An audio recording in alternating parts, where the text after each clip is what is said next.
Hello, everybody. Dzień dobry, because I can see there are many people from Poland joining us, or people who speak Polish.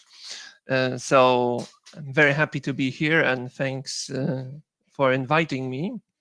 A warm thanks to the organizers. Now, why this presentation, and why am I here to talk about it? Well, there are three reasons that make me talk about accessibility, and these are the following. First of all, I'm a researcher at the University of Warsaw, so I study and research, investigate, and try to make accessibility a priority for my colleague researchers, but also practitioners. And I'm also a practitioner, so this is my second hat, and I'm a translator and interpreter myself with Polish A and English B and Spanish C. But I'm also a visually impaired person. So these are the three hats I am wearing. And as for the latter capacity, I have to tell you that not only I need to thank the organizers for inviting me, but also thank them for making this platform a quite an accessible milieu to move around. I see that there is at least one person more who uses screen readers. That is the default technology for accessing computers for blind people, and I'm sure they would agree with me that it's a pleasant surprise, so to say. So this is it for the introduction. Now, how this is going to be structured? There are two parts to my presentation. So first is a bit like a lecture where I will be talking about certain challenges faced by blind translators, because this event focuses exclusively on translators. If there are any questions, I will definitely be able to cover the profession of interpreters as well. And then there will be a demonstration of how it looks like. So what I intend to do is to show you some of these challenges in practice. Let's see how it pans out. It's always a very complicated question to show you around my desktop, but it seems that the platform and Google Chrome do offer sharing the sound, and so this will make it a sensible experience for you, because if you access computer with sound mainly, then if you were to see only what's going on, it would be not enough for you to get a grip on what's going on. Okay, so let me start by mentioning some of the misconceptions that very often appear when we deal with blind users of computers and perhaps blind translators as well. So one of the misconceptions that I very often get to answer to is this idea that we are translating using dictation software. So that is to say that what we do is to dictate our translations. And while this is a viable option, by default, this is not really the case, because um, most of the people who have a visual impairment would be quite proficient touch typers. So for once, I learned how to touch type when I was at primary school, which I'm sure most of you didn't do at that age. So by the age of 15, I was already quite proficient in touch typing. Uh, and that was really useful for me during my education and professional career.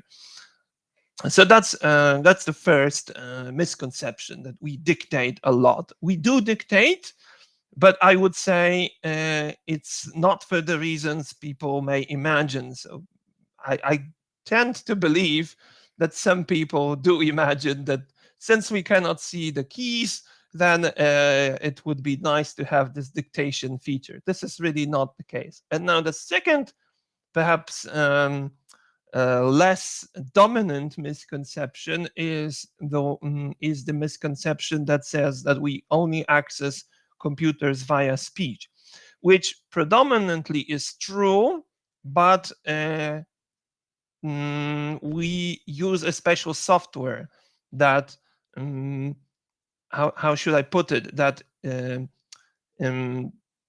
that uses the opportunities offered by the so-called text-to-speech engines, so speech synthesizers, and processes the text on the computer into speech synthesis, which is quite useful because speech synthesis is quite quick. So you'll get the information quite quickly, quite quick, and you will be able to work. Provided the environment is accessible, you will be able to work really quickly. This proviso is really important because the environment for translators is not that accessible at all, as you will see in the latter part of the presentation. So speech, that's only one form into which information available through the computer can be transformed. The other thing is the Braille code, which is quite useful for translators. I will mention why. So this is the device I am using for today's meeting. It's not connected to the computer since I will be sharing my sound. So when I deliver lectures, for example, as I did yesterday, I have my notes on the computer. But then my students wouldn't listen to what I can hear from speech synthesizer. You, in that situation, would be able to do so because I will be sharing the entire screen, and it would be senseless for you to listen to my notes. So that's why I need the second device. But this device can be connected with a computer and provide basically the same thing. So representation instead of audio representation or audio representation of contents, it can provide a Braille representation of contents. And this is really useful, especially during the proofreading phase, because you can check that, for example, your spelling is okay. And this is something you can do with speech synthesizers as well, but it's a different type of quality. It's like comparing listening to an audiobook and reading a document with your sight. So that's the first part I envisaged for this presentation. And now I told you before that I wear this hat of a researcher, and in my capacity as a researcher, I did some studies covering accessibility of translational professions for people with visual impairments.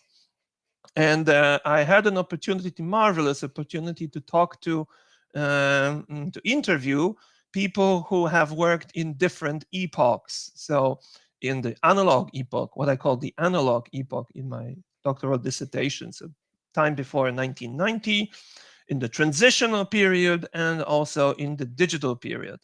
And you may think that things should be improving for blind translators. It's better to type on a computer than on a typewriter, that's for sure. But the picture is quite ambiguous in this respect, because there are these additional competences that you need to possess as a blind translator if you are willing to be involved in translational professions. So if you were to work with a typewriter, you needed to have an assistant who would read it out for you, the text and that you're intending to translate, or you can record it on a cassette recorder. Whereas if you work with the computer, you need to know how to work with screen readers, how to work with these different devices. These devices, like this device, costs, I think, about 4,000 euros, and I'm hope that I don't break any rules covering marketing or whatnot. Anyway, the point I'm trying to make is that these devices are really, really expensive, and you need subsidies to get them, because they are really hellishly expensive. And you need to memorize all these keyboard shortcuts, which, as you may imagine, it's really, really difficult. And in a way, it's even more difficult, because most of you as translators are using these so-called CAT tools, and we are basically deprived of CAT tools. And I will show you why in a second. And let me start sharing the screen. We've run into half of my presentation, and I hope you will be able to see the screen and and hear the sounds, because that's what you should be able to do. So hear the sounds. This is the most important thing. So do let me know if... I'll let you know, yeah. Okay. 2022, number 2022, number 2, star Bedtime Chulun TEF 2000, and now a Carter Goop, now a... Okay, so this is, I hope you can hear. Yes. Although it's Yeah. Polish. Incognito, that's the screen. Number 2000 and star Bedtime Chulun, now a Okay, Carter of course. I did prepare myself for this, but folder view. The TEF 2000. Okay, so now you can see a folder original text containing original just 2 files. Yes. Let me turn on files. You can see that the voice has changed. Rate 60, rate 55, rate this is 50. the usual rate that I'm working with. Heading level 1. This is a... So this is a test document, and you will also see all kinds of different accessibility features that Windows has. You can make the screen, you can invert colors, you can magnify the screen, which is cool. If you are partially sighted, you can use it. So these are the things that you should keep in mind. There are all these elements of formatting that are maybe a challenge for a blind translator. That's right. This is a very normal text. This is a very normal text. This time it's in bold. So you can see that that's right. This is a very normal text. Announce, but this time it's in bold, that the text is in bold. So if it's in italics, etc., it wouldn't announce. And you can see that the table, 5 column 2 example. It's not that easy to move around a table. Example column and you can easily start translating somewhere. Space. In an unintended place. So this table, what it shows are some of the challenges faced by blind translators. Row 3 challenge column 1 text in italics. Text in italics. Row 4 challenge with some column examples. 1 pictures. If I get a picture, then I won't be able to read it with screen reader unless it has the so-called alternative text. Example row 5 no solution for this. Text in odd place. There are some ways in which a screen reader can tell you that a text is formatted in a given way, but it would be very cumbersome, to check every character, whether it's formatted in bold or not. Another challenge that I didn't place here are these footnotes. So if you were to have a footnote, it would be very hard to know where the footnote starts. And as it happens, my wife is also blind, and I sometimes help her out with her academic papers, and she very often starts to type in the footnote, within the footnote. Column 2, table with 6 and this is a regular text, as you can see. I can read it via, using every paragraph. And now something that I wanted to point you to here is this idea of a header. So if you don't know that the header is there, how on earth would you be able to find it and translate it? So this is something, these are some of the challenges, not all. let me return, reinvert colors. Now a Carter Google. Why now do I launch this this incognito Google Chrome window? Because there is a solution that could help you out with this, and the solution is selection d.com d.com I think I misspelled it. Is it? Yes. DeepL.com. DeepL.com. And I'm mentioning DeepL because I was at a conference several years ago in Geneva, and I met two blind translators who work for the United Nations, and they told me that cat tools at United Nations were at that time inaccessible. That was really embarrassing because United Nations, as you may know, has authored and adopted UN Convention on the Rights of People with Disabilities. So how would they have inaccessible cat tools? So it's like a shoemaker going with barefoot, as we say. But what they told me is use this DeepL not because of this machine translation functionality of it, but only because of the fact that it does preserve the formatting. So I have already, and it's quite accessible. That also, admittedly, it has to be said that it's quite accessible. So I've translated into Spanish. And you have, so why do I use machine translation? Not for its machine translation qualities, but in order to have formatting and layout preserved in the document. So of course it's not about this being final translation. It does require post editing always, but it gives me a sense of security that I will not miss many things in my document. And the other thing it gives me is when I translate PowerPoint documents, which have multiple, areas where pictures of text is located. This gives me a security that I won't skip any of these. It happened to me.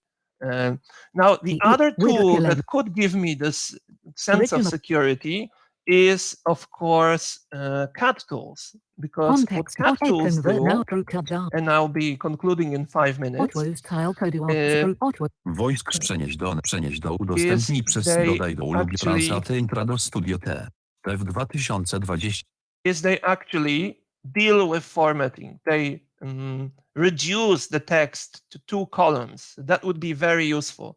In some of the tłumacz DPL najlepszy 2000 gwiazdka bez let me see if it has launched or not.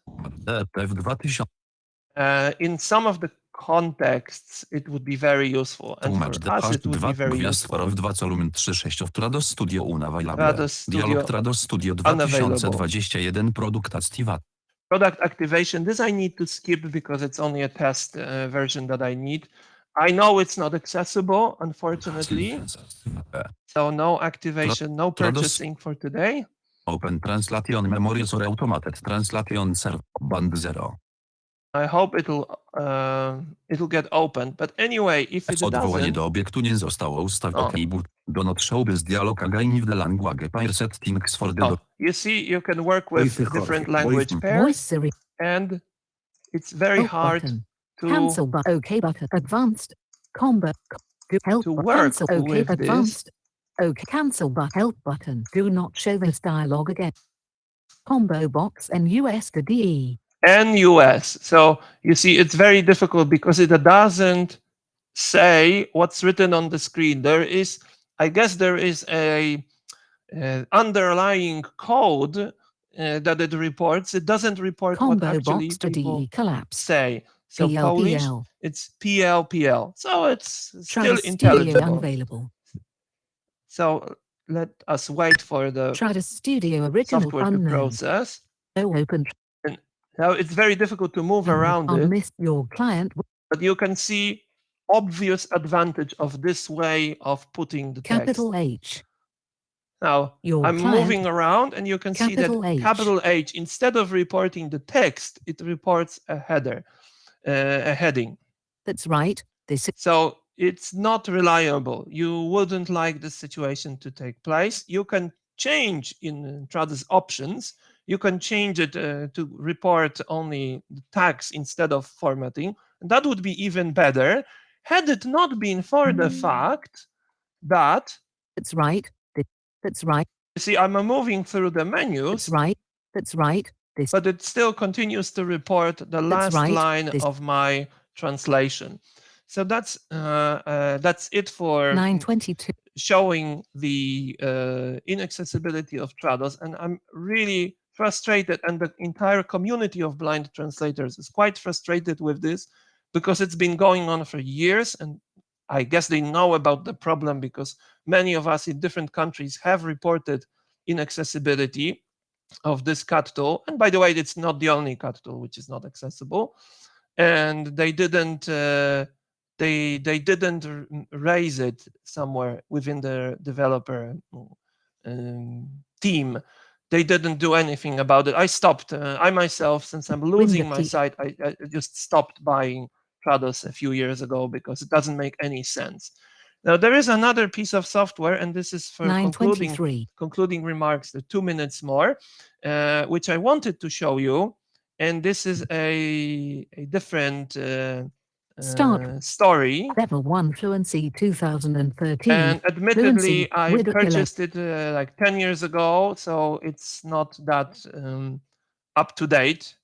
To be honest, it's been developing as a subscription-based service, but I can tell you that my students, our students who are blind, they use this thing, they use this Fluency, because it's the only way for them to pass classes in CAT tools.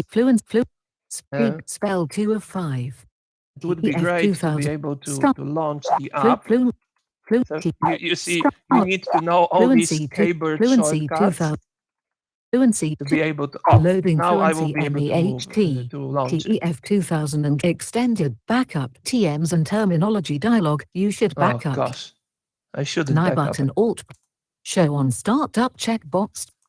Let me Translate a file button. Translate a file. Load file dialog. Load file. Hope I can get around. I will cheat a bit. Now I will use the magnifying glass original here. text doc. So the same document. Fluence translation option. I button Alt tag button Alt Fluency. Okay, whatever TEF options it has. 2022 create Fluency translation file. Language and locale settings grouping. So Source the language combo combo box options, collapsed. as you can see, the same options. Target language combo box collapsed. Selection remove. Parlevi. Pangasinan. It doesn't make any sense to move around. No TM match found. So you can see no TM match found. It does report. You can, but basically it's also about learning these keyboard shortcuts. And there are so many of these keyboard shortcuts here that you need to learn. Translation window. It has this accessibility translation window. So if there is any problem with the regular setup, you can go into accessibility window. Close button. And why is it so cool? Not because it's accessible. Not only it's accessible, but also it's been prepared together with the community. So the community found out about the software, reached out to developers, our community around the roundtable mailing list, and we were able to talk to developers and make them introduce several changes that made this whole thing much more accessible. So that would be the kind of model way to approach it, by reaching out to developers and jointly providing for accessibility, as we people with disabilities love this slogan: nothing about us without us. So this is something cool. I know that there are these web-based solutions, and I know the RWS thing is not accessible. I'm certain that it doesn't comply with WCAG standards, as for example, the TEF platform does comply with the standards. So this is basically it. What I would love to see is people really taking accessibility on board as a human right, as something which we shouldn't fight for. We should simply get it in order to have a level playing field with sighted translators, because this is really not the case. And that's why I have moved virtually all efforts into interpretation as of now. Thank you very much. Thank you, Wojciech. That was very, I mean, for me, I must admit that already being able to see it's like, for me, like so often like difficult to get around, computer and stuff like that. So it's like, quite inspirational to see like what you have to go through. And I agree completely with you. It shouldn't be such a struggle for you. You should be on the same level. Before I ask audience to ask some more questions, I would kindly invite everyone to share some of your thoughts or on this lecture using the Slido link. You can share a word or two what would describe this session. Actually, we don't have that many questions at the moment, but there are two, so I will just read you the first one. We translate a lot of web content in the council. We have accessibility features as well. I wonder, what is a good wording for the alt text? Does it need to start with a picture off, for example? Good wording for the alt text. I'm sure that you can use some of the audio description standards and guidelines for this, but it has to be concise, definitely. Otherwise, you will be bogged down into listening for 10 minutes or 2 minutes into the content. It has to be really simple, and it has to convey the sort of functional meaning of the picture.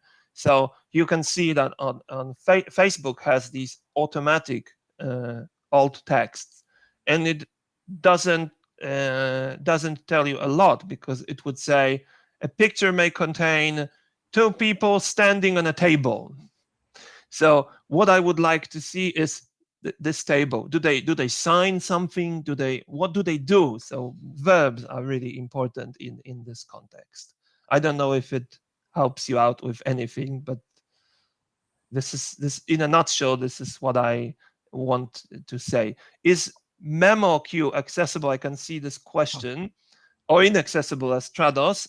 To be honest, I haven't had myself experiences with memo queue, but the people on the list, on the roundtable mailing list, and I can post on the chat, not the link, but you can search for the list, or you can approach me and I can pass you the link.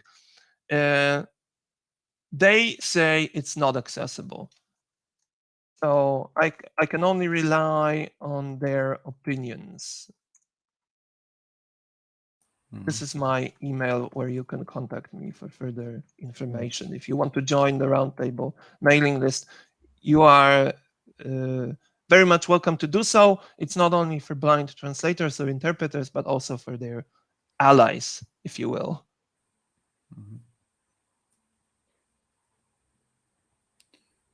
I guess you're listening to the last question, or I will read it out. How long can alt text be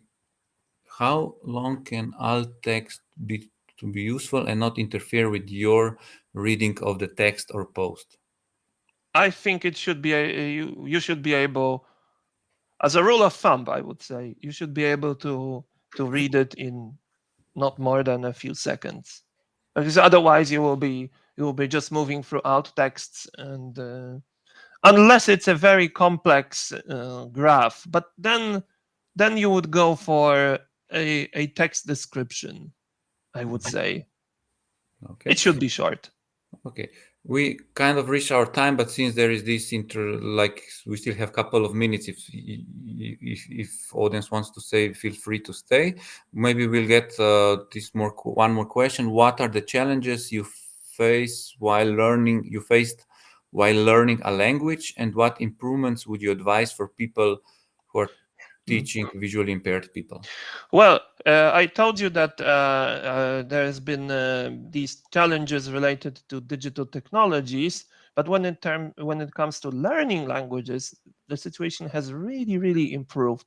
When I was a student of languages, the challenge was to get materials, get hand-on materials. So there would be very few digital materials at that time, like 25 years ago.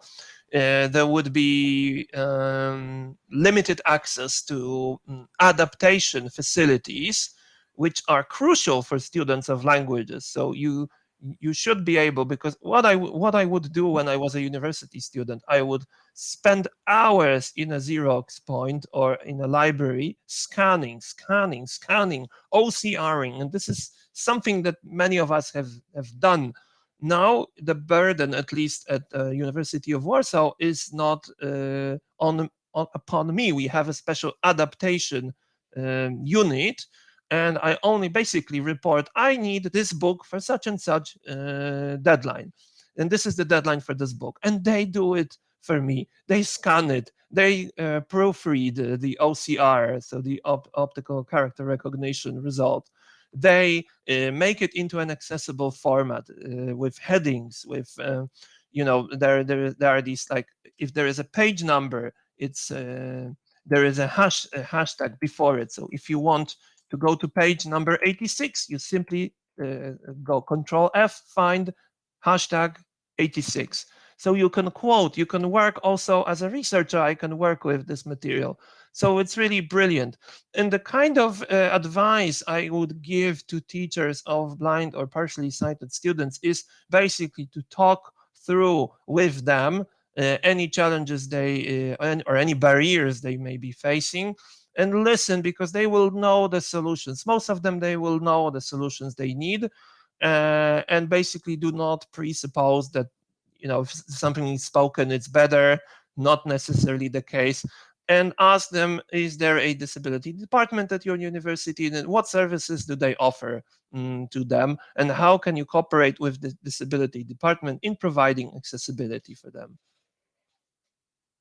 Thank you. We're going to take the last question. As an abled person, how and where to train to attend to the needs of my fellow translators who are blind, to make sure they are fully included in the company? That's a question from the industry. Wow, thanks for this question. That's cool that we've had this question. There are no training sessions for the needs of blind translators. I would say that if we work as a team on a document, then there should be a level playing field. So we should be able to to work on an equal footing. This is sometimes not the case, but what can you do is simply to ask your blind colleague if there is anything, if there is any barriers, are there any barriers they encounter, and what can you do in order to eliminate these barriers? Because remember that these modern approaches to disability, and I fully subscribe to them, including the UN Convention, what they say is that disability mainly arises when there is an impairment. So there is an issue with eyes or ears or whatever, and this impairment comes into contact with barriers. So basically, this is something I do not fully subscribe with, but for the purpose of this talk, I do subscribe to the fact that if you eliminate the barriers, you eliminate 80% of disability. So that's why it's so important to have developers of CAD tools and any other software on board providing for accessibility, as mainstream players like Google or Microsoft or Apple have been for many years. No problems with working with MS Word or Google Docs or Apple iPhone for that matter. Okay, great to hear all this.